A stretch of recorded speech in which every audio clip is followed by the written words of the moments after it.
ಯಾರು ಯಾರಿಗೆ ಯಾರುಂಟು, ನನ್ನದೆನ್ನುವ ತನ್ನ ಮೋಹ ಉಂಟು, ನನ್ನದಲ್ಲ ಎನ್ನುವಾಗ ಏನೂ ಇಲ್ಲದಂತೆ ಸಕಲವು ಹೇಮರೆಡ್ಡಿ ಮಲ್ಲಮ್ಮನ ಸ್ವರೂಪವೆಂದ ನಮ್ಮ ಶ್ರೀಮಾಧವ ಅಂತ ಹೇಳ್ತಾರೆ. ಮಹಾಸಾಧ್ವಿ ಹೇಮರೆಡ್ಡಿ ಮಲ್ಲಮ್ಮನ ಜಗನ್ಮಾತೆ ತಾಯಿಯ ಬದುಕು ಹೆಂಗಿತ್ತು ಅಂತಂದ್ರೆ, ಮನೆಯೊಳಗೆ ಅತ್ತಿ ಮಾವನ ಕಾಟಿತ್ತು. ಆದ್ರೆ ಮನದೊಳಗೆ ಯಾರ ಸ್ಮರಣೆ ಇತ್ತು ಅಂತಂದ್ರೆ ಭಗವಂತ ಪರಮಾತ್ಮ ಚನ್ನಮಲ್ಲಿಕಾರ್ಜುನನ ಸ್ಮರಣೆ ಇತ್ತು.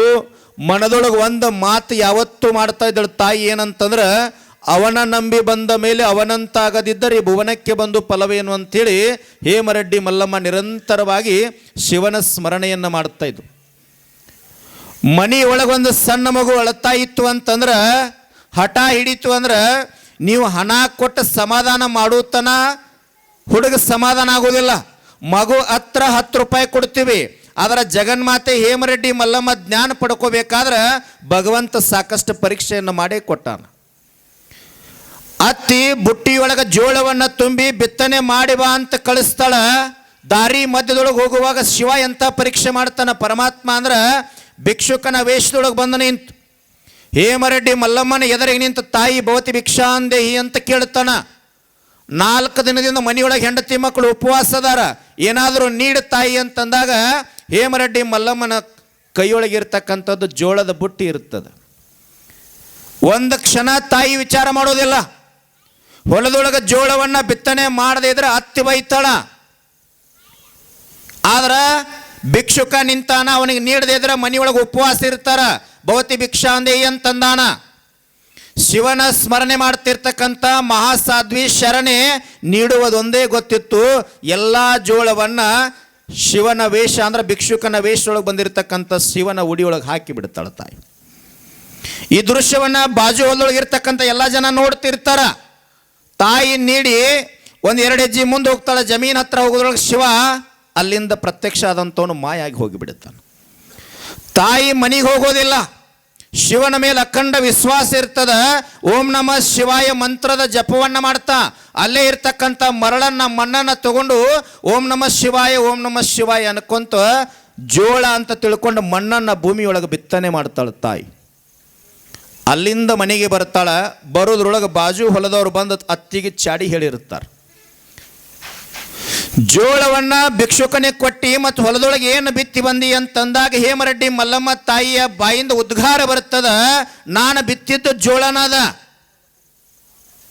ನೀಡಿದ್ದು ಸತ್ಯದ, ಬಿತ್ತಿದ್ದು ಜೋಳನದ, ಅದು ಸತ್ಯದ. ಜೋಳ ಮ್ಯಾಗ ಬೆಳೆಯಾಗಿ ಬಂದಾಗ ನೋಡ್ಲಿಕ್ಕೆ ಬರ್ತದ, ಒಂದಿಷ್ಟು ತಡೀರಿ ಅಂತ ಅತ್ತಿಗೆ ಹೇಳ್ತಾಳೆ. ಆವಾಗ ಅತ್ತಿ ಸುಮ್ಮನಾಗ್ತಾಳೆ. 15 ದಿನದ ನಂತರ ಮಣ್ಣನ್ನು ಬಿತ್ತಿರ್ತಕ್ಕಂಥ ಹೇಮರೆಡ್ಡಿ ಮಲ್ಲಮ್ಮನ ತಾಕತ್ತು, ಭಕ್ತಿಯ ತಾಕತ್ತು ಹೆಂಗೆ ಇರ್ತದಂದ್ರೆ, ಮಣ್ಣು ಬಿತ್ತಿ ಜೋಳ ತಂದಿರ್ತಕ್ಕಂಥ ಶಕ್ತಿ ಹೇಮರೆಡ್ಡಿ ಮಲ್ಲಮ್ಮನ ಭಕ್ತಿಯೊಳಗ. ಭಕ್ತಿ ಮನಜ ಶಕ್ತಿ ಅಂತ ಹೇಳ್ತಾರೆ. ಇಷ್ಟಾದರೂ ಹೇಮರೆಡ್ಡಿ ಮಲ್ಲಮ್ಮನನ್ನು ಬಿಟ್ಟಿಲ್ಲ. ಯಾವಾಗ ಜ್ಞಾನ ಪ್ರಾಪ್ತಿ ಆಗ್ತದ, ಬ್ರಹ್ಮಜ್ಞಾನ ಪ್ರಾಪ್ತಿ ಆಗ್ತದ, ಅಂದದ್ದು ವಾಣಿ ಆಗ್ತದ, ಶಿವನ ಸ್ವರೂಪ ಪ್ರತ್ಯಕ್ಷ ಆಗಿ ಶಿವನ ಜೊತೆ ಯಾವಾಗ ತಾಯಿ ಮಾತಾಡ್ಲಿಕ್ಕೆ ಪ್ರಾರಂಭ ಆಗ್ತದಲ್ಲ, ಹೇಮರೆಡ್ಡಿ ಮಲ್ಲಮ್ಮ ಜ್ಞಾನಿಯಲ್ಲ, ಸಂತಲ್ಲ, ಶರಣೆಯಲ್ಲ, ಸುಳ್ಳದಾಳ, ಡಾಂಬಿಕದಾಳ ಅಂತೇಳಿ ಪರೀಕ್ಷೆ ಮಾಡುವ ಸಲುವಾಗಿ ಒಂದು ಹಳ್ಳಿಗೆ ಕರೀತಾರೆ. ಹಳ್ಳಿಗೆ ಕರೆದು ಶಿವನ ಭಾವಚಿತ್ರವನ್ನು ಇಡ್ತಾರ. ಪರಮಾತ್ಮನ ಭಾವಚಿತ್ರವನ್ನಿಟ್ಟು ಅಲ್ಲೊಂದು ತಗ್ಗಿನೊಳಗೆ ಕುರಿ ಕೋಳಿ ಎಲ್ಲ ಕತ್ತರಿಸಿ ಹಾಕಿ ಮ್ಯಾಗ ಬಿಡಿ ಬಟ್ಟಿ ಮುಚ್ಚಿ ಹಾಕಿರ್ತಾರೆ. ಅಗದಿ ಭಕ್ತಿಯಿಂದ ಪ್ರೇಮದಿಂದ ಕರ್ಕೊಂಡು ಹೋಗಿರ್ತಾರ, ಒಳಸಂಚು ಮಾಡಿರ್ತಾರೆ. ತಾಯಿ ಜಗನ್ಮಾತೆ ಹೇಮರೆಡ್ಡಿ ಮಲ್ಲಮ್ಮ ಅಲ್ಲಿ ಹೋಗಿ ನಿಲ್ತಾಳ. ಇಲ್ಲೇನ ಇಟ್ಟಿರಿಯಪ್ಪ, ಏನು ಹಾಕಿರಿ ಅಂತಂದಾಗ, ಭಗವಂತನ ಪೂಜೆ ಮಾಡಬೇಕಲ್ರಿ ತಾಯಿ, ಅದಕ್ಕೆ ಮಲ್ಲಿಗೆ ಹೂ ಇಟ್ಟಿವ್ರಿ ಅಂತ ಹೇಳಿದರು. ಜಗನ್ಮಾತೆ ಮಹಾಸ್ವಾದ್ವಿ ಹೇಮರೆಡ್ಡಿ ಮಲ್ಲಮ್ಮಗ ಅದು ಗೊತ್ತಾಗ್ತದ, ಸೂಕ್ಷ್ಮ ಜ್ಞಾನಿ. ಹಂಗಂದ್ರೆ ತೆಗಿರಪ್ಪ ಪೂಜೆ ಮಾಡೋಣ ಅಂತಂದಾಗ 4 ಜನ ಕುಹಕ ನಗೆಯಿಂದ ಅಹಂಕಾರದಿಂದ ಹೇಮರೆಡ್ಡಿ ಮಲ್ಲಮ್ಮ ಸುಳ್ಳದಾಳ, ಇದೆಲ್ಲ ಜಗತ್ತಿಗೆ ಗೊತ್ತಾಗ್ಬಿಡ್ತೀವತ್ತ ಅಂತೇಳಿ ನಕ್ಕೊಂತ ಬಿಳಿ ಬಟ್ಟೆಯನ್ನು ತೆಗೆದು ಒಳಗೆ ಕೈ ಹಾಕ್ತಾರ. ಕೈ ಹಾಕಿದಾಗ ಅವ್ರ ಕೈಯೊಳಗೆ 4 ಜನರ ಕೈಯೊಳಗೆ ಮಾಂಸ ಕಂಡಾಗೆ ಇರ್ತದ. ಶಿವನ ಅಖಂಡ ಸ್ಮರಣೆ ಮಾಡ್ತಕ್ಕಂಥ ಜಗನ್ಮಾತೆ ಹೇಮರೆಡ್ಡಿ ಮಲ್ಲಮ್ಮನ ಕೈಯಾಗ ಮಾಂಸ ಮಲ್ಲಿಗೆ ಹೂವಾಗಿ ಪರಿವರ್ತನೆ ಆಗ್ತದೆ. ಇದು ಅಖಂಡ ಭಕ್ತಿಯ ತಾಕತ್ತು ಅಂತ ಹೇಳ್ತಾರೆ. ಭಕ್ತಿ ಗಟ್ಟಿಯಾಗಿರಬೇಕು ಅಂತ ಹೇಳ್ತಾರೆ. ಅದಕ್ಕೆ ಬಸವಣ್ಣ ಒಂದು ಸಾರಿ ಹೇಳ್ತಾನ, ವೇದ ಪ್ರಿಯ ಶಿವನೆಂಬುವರು ವೇದ ಪ್ರಿಯ ಶಿವನಲ್ಲವಯ್ಯ, ನಾದ ಪ್ರಿಯ ಶಿವನೆಂಬುವರು ನಾದ ಪ್ರಿಯ ಶಿವನಲ್ಲವಯ್ಯ. ವೇದವ ನೋದಿದ ಬ್ರಹ್ಮನ ಶಿರ ಹೋಗಿತ್ತು, ನಾದವ ಮಾಡಿದ ರಾವಣಂಗೆ ಅರ್ಯಾವಿಷ್ಯವಾಗಿತ್ತು. ವೇದ ಪ್ರಿಯನೂ ಅಲ್ಲ, ನಾದ ಪ್ರಿಯನೂ ಅಲ್ಲ, ಭಕ್ತಿ ಪ್ರಿಯ ನಮ್ಮ ಕೂಡಲ ಸಂಗಮ ದೇವ ಅಂತ ಹೇಳ್ತಾರೆ. ವೇಮನ ಮಹರ್ಷಿಗಳು ಒಂದು ಸಾರಿ ಹಳ್ಳಿಯೊಳಗೆ ಹಾದು ಹೋಗ್ತಿರ್ತಾರ, ಹಸಿವಾಗ್ತದ. ಒಂದು ಮನೆ ಎದುರಿಗೆ ವಯಸ್ಸಾಗಿರ್ತಕ್ಕಂಥ ಮುಪ್ಪಾವಸ್ಥೆ ಮುದುಕಿ ಕುಂತಿರ್ತದ. ಕೈವಡ್ಡಿ ಭವತಿ ಭಿಕ್ಷಾಂದೇಹಿ ಅಂತ ಹೇಳ್ತಾರ. ಮನಿ ಕಟ್ಟಿ ಮ್ಯಾಗ ಒಳಗೆ ಕುಂತಿರ್ತಕ್ಕಂಥ ಮುದುಕಿ ಎದ್ದು ಬಂದು ಹೇಳ್ತದ, ನನ್ನ ಮನೆಯೊಳಗೆ ತಿನ್ಲಿಕ್ಕೆ ಒಂದು ಚೂರು ಹಣ್ಣಿಲ್ಲ, ಒಂದು ಜೋಳದ ಕಾಳಿಲ್ಲ, ನಿನಗೆಲ್ಲಿಂದ ನೀಡಲಿ ಅಂತಂದಾಗ ವೇಮನ ಮಹರ್ಷಿಗಳು ಹೇಳ್ತಾರ, ತಾಯಿ ಹಂಗೆ ಅನ್ನಬೇಡ, ಜ್ಞಾನಿಗಳು ಸಂತರು ಬಂದಾಗ ನೀಡ್ಲಾರ್ದ ಕಳಿಸ್ಬೇಡ, ಅಡಿಗೆ ಮನೆಯೊಳಗೆ ಅರ್ಕಲ ಗಡಿಗೊಳಗೆ 3ನೇ ಗಡಿಗೊಳಗೆ ಕಾರ ಅದಬೇ, ಕಾರ ತಂದ ನೀಡು ಅಂತ ಹೇಳಿದರು. ಅವಾಗ ಮುದುಕಿ ನನ್ನ ಮನೆಯೊಳಗೆ ಅಡಿಗೆ ಮನೆಯೊಳಗೆ ಇರ್ತಕ್ಕಂಥ 3ನೇ ಅರ್ಕಲ ಗಡಿಗೊಳಗೆ ಕಾರಿದ್ದು ಹೇಳ್ತಾನಂದ್ರೆ ಇವ ಸಾಮಾನ್ಯ ವ್ಯಕ್ತಿ ಅಲ್ಲ, ನಿಜವಾಗ್ಲೂ ದೊಡ್ಡ ಜ್ಞಾನಿ ಅದಾನ. ಕಾರ ತಂದ ನೀಡ್ತಾಳ, ಕಾಲು ಹಿಡ್ಕೊಂತಾಳ. ಯಪ್ಪ ತಾವು ಬಹಳ ದೊಡ್ಡ ಜ್ಞಾನಿಗಳಿದ್ದೀರಿ, ನನ್ನ ಮನೆಯೊಳಗಿದ್ದದ್ದು ನಿಮಗೆ ಗೊತ್ತಾಗ್ಯದ, ನನ್ನ ಮನೆ ಭಾಳ ಬಡತನದ, ಕಷ್ಟದೊಳಗೆ ನೊಂದು ಬೆಂದೀವಿ, ಒಂದಿಷ್ಟು ಶ್ರೀಮಂತಿಗೆ ಆಗುವಂಗೆ ಆಶೀರ್ವಾದ ಮಾಡ್ಯಪ್ಪ ಅಂತ ಪಾದವನ್ನು ಹಿಡ್ಕೊಂಡಾಗ ವೇಮನ ಮಹರ್ಷಿಗಳಂತಾರ, ಇನ್ನು ಮ್ಯಾಗ ತಾಯಿ ನಿನ್ನ ಮನೆತನ ಬೆಳಕೊಂತ ಹೋಗ್ತದ ಅಂತ ಹೇಳ್ತಾರೆ. ಮುಂದೆ 8 ವರ್ಷದೊಳಗೆ ಮನೆ ಹೆಂಗೆ ಬೆಳೀತದ್ರ, ಆಳು ಕಾಳು ಏನು ಬೇಕಾದ ಶ್ರೀಮಂತಿಗೆ ಬಹಳ ದೊಡ್ಡ ಕಟ್ಟಡ ಆಗ್ತದ. 4-6 ಜನ ಸೊಸೆಯಂದರು. ವೇಮನ ಮಹರ್ಷಿಗಳು ಅದೇ ದಾರಿಯೊಳಗೆ ಹಾದು ಹೋಗ್ತಿರ್ತಾರ, ನೆನಪಿಗೆ ಬರ್ತದೆ, ಇಲ್ಲೊಂದು ಮನೆಗೆ ಆಶೀರ್ವಾದ ಮಾಡಿದ್ದೆ, ಆ ಮನೆಗೆ ಹೋಗಿ ನೋಡಿ ಹೋಗುಣ ಅಂತ ಬರ್ತಾರ. ಬಂದ ನಿಂತ ಭವತಿ ಭಿಕ್ಷಾಂದೇಹಿ ಅಂತಂದಾಗ ಕಟ್ಟಿ ಮ್ಯಾಗ ಕುಂತಿರ್ತಕ್ಕಂಥ ಮುದುಕಿ ಸೋಫಾ ಸೆಟ್ ಮ್ಯಾಗ ಕುಂತಿತ್ತು. ಒಳಗ ಸಾಧ್ವಿ ಶಿರೋಮಣಿ ಸೊಸಿ 1-2 ರೊಟ್ಟಿ ಕೈಪಲ್ಯ ಹಾಕೊಂಡು ಮಹಾತ್ಮರಿಗೆ ಕೊಡ್ಬೇಕಂತ ಹೊರಗೆ ಬರ್ತಿರ್ತಾಳ. ಅವಾಗ ಮುದುಕಿ ಅತ್ಯಂತಳ, ತಂಗಿ ಬಂದಿರ್ತಕ್ಕಂಥ ಮಹಾತ್ಮರು ರೊಟ್ಟಿ ಕಾಯಿಪಲ್ಯ ತಿನ್ನುವಂಥವ್ರಲ್ಲ, ಖಾರ ತಿನ್ನುವಂಥವ್ರು ಅದಾರ. 10 ವರ್ಷದ ಹಿಂದೆ ಬಂದಿದ್ರು, ಇಷ್ಟು ಖಾರ ನೀಡಿದ್ದೆ, ಇಷ್ಟು ಆಶೀರ್ವಾದ ಮಾಡ್ಯಾರ, ಈಗ ಇಷ್ಟು ಖಾರ ನೀಡು, ಬಹಳ ದೊಡ್ಡ ಆಶೀರ್ವಾದ ಮಾಡ್ತಾರು ಅಂತೇಳಿ. ಅವಾಗ ವೇಮನ ಮಹರ್ಷಿಗಳ ಮನಸ್ಸಿಗೆ ಅಂತಃಕರಣಕ್ಕೆ ದುಃಖ ಆಗ್ತದ. ಅವ್ರಂತಾರ, ತಾಯಿ ಇಲ್ಲದಾಗ ಕಾಲಿಗೆ ಬಿದ್ದು ಶರಣಾಗಿ ಬೇಡ್ಕೊಂಡು ಮನಿ ಏರ್ಯದ, ಇವತ್ತು ಸೋಫಾ ಸೆಟ್ ಮ್ಯಾಗ ಕುಂತ ಜ್ಞಾನಿ ಬಂದಾಗ ಅಹಂಕಾರಲೆ ಮಾತಾಡಕತ್ತಿಯಲ್ಲ, ಹೆಂಗೆ ಏರ್ಯದ ಹಂಗೆ ಹಿಡಿದು ಹೋಗ್ತದ, ಹೋಗಬೇ ಅಂತ ಹೇಳಿದರು. ಏರಿದ್ದು ಇಡೀತದ, ಉರಿದದ್ದು ಬೂದಿ ಆಗ್ತದ. ಮೊದಲೇನಿತ್ತು, ಪರೋಪಕಾರಾರ್ಥಾಯ ಇದಂ ಶರೀರಮಂತಿತ್ತು. ಇವತ್ತೇನಾಗ್ಯದ ಕಲಿಯುಗದೊಳಗೆ, ಅಹಂಕಾರಾರ್ಥಾಯ ಇದಂ ಶರೀರಂ. ಅದಕ್ಕೆ ಮಹಾತ್ಮರು, ಸಂತರು, ಶರಣರು, ಜ್ಞಾನಿಗಳು ಹಿಂದೆ ಕಾಲಜ್ಞಾನ ಬರೆದಿಟ್ಟು ಹೋಗ್ಯಾರ. ಹಂಗೆ ಜಗತ್ತು ನಡಿಲಿಕ್ಕತ್ತದ. ಭಾಳ ನಾವು ಭಾರತ ಮುಂದುವರೆದದ, ತಂತ್ರಜ್ಞಾನ ಮುಂದುವರೆದದ, ಎಲ್ಲವನ್ನ ಹೇಳುತ್ತೀವಿ. ಆದ್ರೆ ಜ್ಞಾನಿಗಳ ಬರೆದಿಟ್ಟಂಗೆ ಜಗತ್ತು ನಡಿಲಿಕ್ಕತ್ತದ. ಬಬಲಾದಿ ಸದಾಶಿವ ಮುತ್ಯ ಅಂಥೇಳಿ ಭಾಳ ಕೆಟ್ಟ ಶಬ್ದದೊಳಗೆ ಕಾಲಜ್ಞಾನ ಬರೆದಿಟ್ಟು ಹೋಗ್ಯಾನ. ಮಕ್ಕಳ ಭೂಮಿ ತೆಲಿ ಮ್ಯಾಗ ಭಾಳ ಅಧಿಕಾರದ, ರೊಕ್ಕದ, ಶ್ರೀಮಂತಿಕೆದ, ಜ್ಞಾನಿ ಅದೀನಿ, ದೊಡ್ಡವದೀನಿ ಅಂತ ಮೆರ್ಯಾಕೆ ಹೋಗಬೇಡ್ರಿ. ಮುಂದಿನ ದಿನಮಾನದೊಳಗೆ ಬಾಯಿಗೆ ಬಾಯ್ಜಾಳಿಗೆ ಹಾಕೊಳ್ಳೋ ಕಾಲ ಬರ್ತದೆ, ಎಚ್ಚರ ಅಂತ ಹೇಳಿದ್ದ. ಕೋವಿಡ್ದೊಳಗೆ ಮಾಸ್ಕ್ ಹಾಕಿವಿ, 8 ಹೋಗಿ 1 ಬರ್ತಾವ ಅಂತ ಹೇಳಿದ್ದ. ಹಳ್ಳಿ ಒಳಗೆ 4 ಜೋಡಿನ ಕಮತ್ ಎತ್ತಿದ್ದು ಎಲ್ಲ ಹೋಗಿ 1 ಅಂದ್ರೆ ಟ್ರ್ಯಾಕ್ಟರ್ ಬಂದದ. ತಲೆ ಮ್ಯಾಗ ಬೆಂಕಿ ಚೆಂಡ ಬರ್ತದ ಅಂತ ಹೇಳಿದ್ದ, ಲೈಟ್ ಬಂದು. ಜಗಕ್ಕೆಲ್ಲ ಚಾವಿ ಬೀಳ್ತದ ಅಂತ ಹೇಳಿದ್ದ.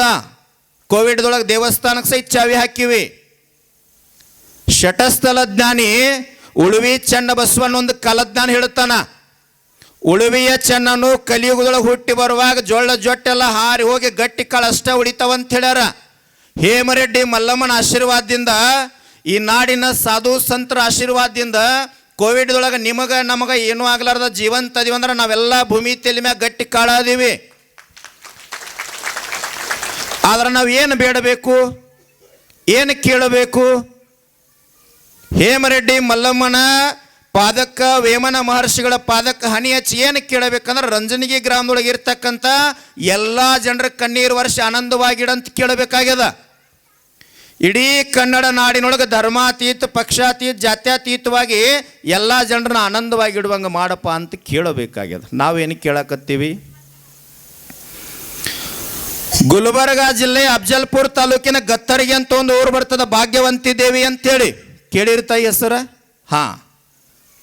ಒಂದು ವರ್ಷದಿಂದ ಒಬ್ಬ ತಾಯಿ 50 ರೂಪಾಯಿ ನೋಟಿನ ಮ್ಯಾಗ ಬರೀತಾಳ. ಮುಂದಿನ ಅಮಾಸಿಗೆ ಬಂದಾಗ ತಾಯಿ 5,000 ರೂಪಾಯಿ ಹಾಕ್ತೀನಿ, ಸಿಡಿ ಆಡ್ತೀನಿ, ನದಿಯಿಂದ ದೀಡ್ ನಮಸ್ಕಾರ ಹಾಕ್ತೀನಿ, ಅತ್ಯಂತ ಕಠಿಣ ವ್ರತ ಉಪವಾಸ ಮಾಡ್ತೀನಿ. ಅದರ ಮುಂದಿನ ಅಮಾಸಿಗೆ ಬರೋದ್ರಾಗ ಏನು ಆಶೀರ್ವಾದ ಮಾಡಬೇಕು ಅಂತಂದ್ರೆ ನಮ್ಮತ್ತಿ ಬಹಳ ಕಾಡ್ಲಿಕ್ಕತ್ತಳ, ಸಾಯುವಂಗೆ ಆಶೀರ್ವಾದ ಮಾಡು. ಏನು ಕೇಳೋದದ ರೀ? ಆವಿಷ್ಯ ಎಷ್ಟದ? ಆವಿಷ್ಯ 10 100 ನಿದ್ರೆಗೆ ಹೋಗ್ಯಾವು 50, ಪ್ರಾಯಕ್ಕೆ 20, ಪ್ರಾಯದಲ್ಲಿ ಮಾಡಿದ ಗಾಯಕ್ಕೆ ಹೋಯ್ತು 100 ವರ್ಷ. ಪಕ್ಷಾತೀತವಾಗಿ ಒಂದು ಮಾತು ಹೇಳ್ತೀನಿ, ಯಾವುದೂ ಶಾಶ್ವತ ಅಲ್ಲ. ಕರ್ಮ ಅನ್ನೋದು ಯಾರನ್ನೂ ಬಿಟ್ಟಿಲ್ಲ. ಬೆಳಗಾವಿ ಜಿಲ್ಲೆಯೊಳಗೆ ಸುರೇಶ್ ಅಂಗಡಿ ಅಂತೇಳಿ ಒಬ್ಬ ರೈಲ್ವೆ ಮಂತ್ರಿ ಇದ್ರು, ಕೇಂದ್ರದ ಮಂತ್ರಿ ಇದ್ರು. ಟಿವ್ಯಾಗ ತಾವೆಲ್ಲ ಕೋವಿಡ್ದಾಗ ಮನ್ಯಾಗ ಕುಂತೀರಿ, ನೋಡಿರಿ ನೀವೆಲ್ಲ. ಕೋವಿಡ್ದಾಗ ಸತ್ರ ದೆಹಲಿಯಿಂದ ಬೆಳಗಾಮಕ್ಕೆ ಹೆಣ ಬರಲಿಲ್ಲ. ಮಣ್ಣು ಮಾಡುವಾಗ ನೀವೆಲ್ಲ ಹಿರಿಯರು ನೋಡಿರ್ಬೇಕು ಟಿವ್ಯಾಗ, ಅದನ್ನು 2 ಕಂಬಕ್ಕೆ ಹಗ್ಗ ಹಾಕಿ ಕೈ ಕಾಲು ರುಂಡ್ ಎಲ್ಲ ಕಟ್ಟಿದ್ರು. ಸ್ಮಶಾನದೊಳಗೆ ಮಣ್ಣು ಮಾಡುವಾಗ 2 ಕಾಲಿನ ಹಗ್ಗ ಬಿಸ್ತಾವ, 2 ಕಾಲ ಜೋತು ಬೀಳ್ತಾವ. ಸರ್ಕಾರ ಮುಟ್ಲಿಲ್ಲ, ಪಿಎಗಳು ಮುಟ್ಲಿಲ್ಲ, ಉತ್ತಾರ ಮುಟ್ಲಿಲ್ಲ, ಆಸ್ತಿ ಮುಟ್ಲಿಲ್ಲ, ಹೆಂಡತಿ ಮಕ್ಕಳು ಮುಟ್ಲಿಲ್ಲ, ನರ್ಸ್ಗಳ ಕಟ್ಟಿಗೆಲೆ ತಿವ್ದಾರ. ಯಾವುದು ಬತ್ರಿ ನಮ್ಮ ಕೂಡ? ಯಾವ್ದು ನಮ್ಮ ಜೊತೆ ಬರ್ತದ ರೀ? 1000 ಎಕರೆ ಭೂಮಿ ಬರೋದಿಲ್ಲ, ಲಕ್ಷ ಕೋಟಿ ಬರೋದಿಲ್ಲ. ಉತ್ತಾರ ಭೂಮಿ ಎಲ್ಲ ಹಂಗ ಇರ್ತದ, ಮನುಷ್ಯ ಬದಲಾವಣೆ ಆಗ್ತದ. ಉತ್ತಾರದೊಳಗೆ ಕಲರ್ ಚೇಂಜ್ ಆಗ್ತದೆ, ಹೆಸರು ಬದಲಾವಣೆ ಆಗ್ತದ. ಹೆಸರು ಬದಲಾವಣೆ ಆಗೋದ್ರೊಳಗೆ ನಮ್ಮ ಬದುಕು ಹೆಂಗಿರ್ಬೇಕಂದ್ರೆ ಈ ನಾಡಿನ ಜನರ ಕಣ್ಣೀರು ವರ್ಷೋ ಸಲುವಾಗಿ ಏನ್ರ ಕಾಯಕ ಮಾಡೋದಾರ ಮಾಡಬೇಕಾಗ್ಯದ. ಇವತ್ತು ಭಾಳ ಜನ ಇಲ್ಲೇ ಮುದೋಳು ಬಾಗಲಕೋಟೆ ಜಿಲ್ಲೆಯೊಳಗೆ ಲಕ್ಷ ಜನ ಹುಟ್ಟ್ಯಾರ, ಲಕ್ಷ ಜನ ಮಣ್ಣಾಳಗೆ ಮಣ್ಣಾಗಿ ಹೋಗ್ಯಾರ. ಗಡದನವ್ರು ಯಾಕೆ ಜೀವಂತದಾರ? ಅವರು ಮನೆಗಾಗಿ ಬದುಕಲಿಲ್ಲ, ಯಾರ ಕಡೆ 1 ರೂಪಾಯಿ ಮುಟ್ಲಿಲ್ಲ, ಅನ್ಯಾಯದಿಂದ ಅಧರ್ಮದಿಂದ 1 ಪೈಸೆ ಮುಟ್ಲಿಲ್ಲ. ಈ ನಾಡಿನ ರೈತರಿಗೆ ಅನುಕೂಲ ಆಗಲಿ ಅಂತೇಳಿ ಮನೆ ಬಿಟ್ಟ ಜನತೆಗಾಗಿ ಹೋರಾಡಿದಂಥ ಪುಣ್ಯಾತ್ಮ. ಅದಕ್ಕೆ ಗಡದನವ್ರ ಹೆಸರು ಜೀವಂತ ಐತಿ. ಇವತ್ತು ನಂಜುಂಡ ಸ್ವಾಮಿ ಹೆಸರು ಜೀವಂತ ಐತಿ. ಆವಿಷ್ಯ ಭಾಳ ಹೋಗ್ಯದ, ಕಳ್ಕೊಂಡಿವಿ. ಕರ್ಮ ಅನ್ನೋದು ಹೆಂಗದ ಅಂತಂದ್ರೆ ಬಿಡಂಗಿಲ್ಲ. ಕರ್ಮ ಅನ್ನೋದು ಯಾಕೆ ಬಿಡಂಗಿಲ್ಲ ಅಂತಂದ್ರೆ, ಒಬ್ಬ ಕರ್ಮಗೇಡಿ ಮನುಷ್ಯ ಮದುವೆ ಮನೆಗೆ ಊಟಕ್ಕೆ ಹೋಗಿದ್ದ. ಅವ ಏನು ಮಾಡಿದ್ರು ಪುಣ್ಯಧಾರಿ ಇರಲಿಲ್ಲ, ಕರ್ಮ ಅವನು ಬಿಡ್ತೇ ಇರಲಿಲ್ಲ. ಮದುವೆ ಮನೆಗೆ ಹೋಗಿ ಊಟಕ್ಕೆ ಕುಂತ, ಎಲ್ಲರಿಗೂ ಬುಂದೆ ಉಂಡಿ ನೀಡಿದ್ರು. ಅವನು ತಲೆಯಾಗ ಬಂತು, ನನಗೆ ಇನ್ನೊಂದು ಬುಂದೆ ಉಂಡಿ ತಗೋಬೇಕಂತ ಹೇಳಿ ಆ ಉಂಡಿ ಹಿಂದಿಟ್ಕೊಂಡ ನಿಡ್ಕೊಂತ ಹೊಂಟಿದ್ದಲ್ಲ ಆ ಮನುಷ್ಯಗಂತಾನ, ನನಗೆ ಉಂಡಿ ಬಂದಿಲ್ಲರಿ ಇನ್ನೊಂದು ನೀಡ್ರಿ ಅಂದ. ಈ ದಂಡಿಂದ ನಿಡ್ಕೊಂತ ಅಲ್ಲಿ ಹೋಗೋದ್ರೊಳಗೆ ಬುಂದೆ ಉಂಡಿ ಖಾಲಿಯಾಗಿ ಹೋಗಿತ್ತು. ಖಾಲಿಯಾಗ್ಯವ್ರು ಎಂದವ. ಅವಾಗ ಇವನು ತಲೆಯಾಗ ಬರ್ತದ, ಖಾಲಿ ಆದ್ರೆ ಆಗಲಿ, ಹಿಂದಿಂದರೆ ತಗೊಂಡು ತಿನ್ಬೇಕು ಅನ್ನೋದ್ರೊಳಗೆ ನಾಯಿ ತಿಂತ ಇತ್ತು ಅದನ್ನು. ಅವಾಗ ನನ್ನ ಕರ್ಮ, ನನ್ನ ಜೀವನ, ನನ್ನ ಜನ್ಮ ಹಿಂಗೆ ಆಗ್ತದ ಅಂತೇಳಿ ಸಿಟ್ಟು ಮಾಡಿಕೊಂಡು ದೇವರು ಬೈಕೊಂತ ಎದ್ದು ಹೋಗ್ತಾನ. ಇದನ್ನು ಮ್ಯಾಗ ಶಿವ ಪಾರ್ವತಿ ನೋಡ್ತಾ ಇದ್ರು ಕೈಲಾಸದೊಳಗೆ ಕುಂತು. ಪಾರ್ವತಿ ಅಂತಳ, ನನ್ನ ಭಕ್ತದ ನಾವು ಏನು ಬೇಡ್ಕೊಂಡ್ರೆ ಅವ್ನಿಗೆ ದೊರೀತಾ ಇಲ್ಲ, ಅವ್ನಿಗೆ ಏನಾದರೂ ನೀವು ಕೊಡ್ಬೇಕಂದಾಗ ಪರಮೇಶ್ವರ್ ಹೇಳ್ತಾನೆ, ಅವನ ಕರ್ಮ ಐತಿ, ಜನ್ಮದ ಕರ್ಮದ ಗಂಟು ಒಡ್ಯಾಗ ತುಂಬಿಕೊಂಡು ಬಂದಾನ, ಅವ್ನಿಗೆ ಏನೂ ದಕ್ಕೋದಿಲ್ಲ ಅಂದವ. ಒಂದು ಸಾರಿ ಕೊಟ್ಟು ನೋಡೋದಕ್ಕೆ ತಾಯಿ. ಅವಾಗ ನದಿ ದಾಟಿ ಹೋಗವಿದ್ದವ. ನದಿ ಮ್ಯಾಗ ಪರಮಾತ್ಮ ಏನು ಮಾಡಿದ್ರೆ ಬಂಗಾರದ 4 ಇಟ್ಟಂಗಿ ಒಗೆದು ಬಿಟ್ಟ, ಅದನ್ನು ತಗೊಳ್ಳಿ ಅಂತೇಳಿ. ಇವ ನದಿ ಬ್ರಿಡ್ಜ್ ಅಂದ್ರೆ ಸೇತುವೆ ದಡಕ್ಕೆ ಹೋಗೋತಕ್ಕ ಆರಾಮ್ ಹೊಂಟಿದ್ದು ಕಣ್ಣು ಬಿಟ್ಟುಕೊಂತ ಅಲ್ಲಿ ಹೋದ ಕೂಡಲೇ ಒಂದು ವಿಚಾರ ಬಂತು ಅವಂಗೆ, ದೇವ್ರು ನಮಗೆಲ್ಲ ಕಣ್ಣು ಕೊಟ್ಟಾನ, ಆರಾಮ್ ತಿರುಗಾಡ್ತೀವಿ. ಕಣ್ಣು ಇಲ್ದವ್ರು ಹೆಂಗೆ ಹೋಗ್ತಾರ? ನದಿ ಮ್ಯಾಗ ಹತ್ತಿದ್ರು, ಬ್ರಿಡ್ಜ್ ಹತ್ತದ್ರೊಳಗೆ ಕಣ್ಣು ಮುಚ್ಚಿದ, ಹೋದ, ಇಟ್ಟಂಗಿ ಬಂಗಾರದ ಇಟ್ಟಂಗಿ ಮ್ಯಾಗ ಕಾಲಿಡ್ತಾನ.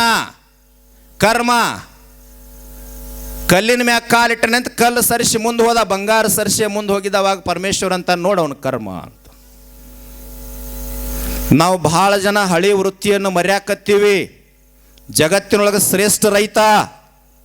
ಒಂದು ಹಳ್ಳಿ ಒಳಗೆ ಇನ್ನೊಂದು ಮಾತು ಕರ್ಮ ಅನ್ನೋದು ಹೆಂಗಿರ್ತದ ಅಲ್ಲಿ ಕೇಳ್ತೀನಿ. ಊರೊಳಗೆ ಕಟಿಂಗ್ ಮಾಡುವ ಒಬ್ಬ ವ್ಯಕ್ತಿ ಇದ್ದ, ಲಾಟ್ರಿ ಟಿಕೆಟ್ ತೊಗೊಂಡಿದ್ದವ. ನಮ್ಮ ಹಳಿ ಕಾಯಕವನ್ನೆಂದೂ ಮರಿಬಾರ್ದು. ಊರೊಳಗೆ ರಂಜನಿಗೆ ಅಂತ ಊರೊಳಗೆ ಭಾಳ ದೊಡ್ಡ ಗೌಡ್ರು ಶ್ರೀಮಂತರವ್ರು, ಅವ್ರು ಕಟಿಂಗ್ ಮಾಡ್ತಾ ಇದ್ದ. ಅವ್ರ ಗೌಡ್ರು ಪೇಪರ್ ಓದ್ತಾ ಇದ್ರು, ಅರ್ಧ ಕಟಿಂಗ್ ಮಾಡಿದ್ದ. ಲಾಸ್ಟ್ ಪುಟದೊಳಗೆ ಲಾಟ್ರಿ ಟಿಕೆಟ್ ಹತ್ತಿದ ನಂಬರ್ ಬಂದಿದ್ದು. ಗೌಡ್ರ ನಂದೊಂದು ನಂಬರ್ ನೋಡ್ರಿ ಅಂದವ. ಅರ್ಧ ಕಟಿಂಗ್ ಮಾಡಿದ್ರೆ ಅವ ನಿಂದು ಹತ್ಯದಪ್ಪ ನಂಬರ್ ಅಂದ್ರು. 25 ಲಕ್ಷ ರೂಪಾಯಿ ಹತ್ತಿತ್ತು. ಕತ್ತಿ ಬಟ್ಲ ಎಲ್ಲ ಒಳಗೆ ಹಾಕಿ ಮಡಿಚಿಟ್ಟ. ಯಾಕೋ ಕಟಿಂಗ್ ಮಾಡಿ ಇನ್ನೊಂದು ಅರ್ಧ ಅಂದ್ರೆ ಅವ್ರು ಗೌಡ್ರ ನಿಮಗಿಂತ ಶ್ರೀಮಂತನ 25 ಲಕ್ಷ ರೂಪಾಯಿ ಹತ್ಯದ, ನಾ ಯಾಕಿನ್ ಕಟಿಂಗ್ ಮಾಡಲಿ ಅಂದವ. ಅಲ್ಲೋ ಅರ್ಧ ಮಾಡಿ ಅಲ್ಲೋ ಪೂರಾರ ಮಾಡಂದ್ರು ಅವ್ರು. ಮಾಡೋದಿಲ್ರಿ ಅಂದವ. ನದಿ ಒಳಗೆ ದೋಣಿ ಒಳಗೆ ಅರ್ಧಕ್ಕೆ ಹೋಗಿದ್ದ, ಅರ್ಧ ನದಿ ದಾಟತ್ತಿದ್ದ. ಅವ್ಗೆ ವಿಚಾರ ಬಂತು, ಇನ್ನೇನು 25 ಲಕ್ಷ ರೂಪಾಯಿ ಹತ್ಯದ, ಈ ಕತ್ತಿ ಬಟ್ಲ ಇದನ್ನು ತೊಗೊಂಡು ನಾ ಏನು ಮಾಡಲಿ ಅಂತೇಳಿ ನದಿ ಒಳಗೆ ಒಗೆದು ಬಿಟ್ಟ. ಮನೆಗೆ ಹೋದ. ಹೆಂಡತಿ ಮುಂದೆ ತೈ ಅಂತ ಕುಣಿಲಿಕ್ಕತ್ತ. ಹೆಂಡತಿಗೆ ಹೇಳ್ದ, ಲಾಟ್ರಿ ಟಿಕೆಟ್ ಹತ್ಯದ, ಆ ಟಿಕೆಟ್ ನಿನ್ನ ಕೈಯಾಗ ಕೊಟ್ಟಿನಲ್ಲ, ಎಲ್ಲಿಟ್ಟು ತೊಗೊಂಡು ಬಾ ಅಂದ. ಹೆಂಡತಿ ಅಂದಳು, ನೀವು ಎಂದೂ ಜೀವನದಾಗ ಮರ್ಯಂಗಿಲ್ಲಲ್ರಿ, ಕತ್ತಿ ಬಟ್ಲ ಡಬ್ಬಿ ಎಲ್ಲಿಟ್ಟಿರಿ ಅಂದಳಕ್ಕಿ. ಯಾಕಂದ, ನಾನು ಎಲ್ಲರಿಟ್ಟು ಮರಿತೀನಿ ರೀ, ನೀವು ಎಲ್ಲರಿಟ್ಟು ಮರಿತೀರಿ, ಆದ್ರೆ ಇಷ್ಟು ವರ್ಷ ಅನ್ನ ಹಾಕಿದಂಥ ಕತ್ತಿ ಬಟ್ಟದ ಡಬ್ಬಿ ಎಲ್ಲಿ ಐತೆ ಅದು ಮರ್ಯಂಗಿಲ್ರಿ, ಅದ್ರ ಕೆಳಗಿಟ್ಟಿನ್ರಿ ಅಂತ ಹೇಳಿದ್ರೆ. ಎಲ್ಲಿ ಹೋಯ್ತ್ರಿ? ನಾವೆಲ್ಲ ರೈತರದೀವಿ.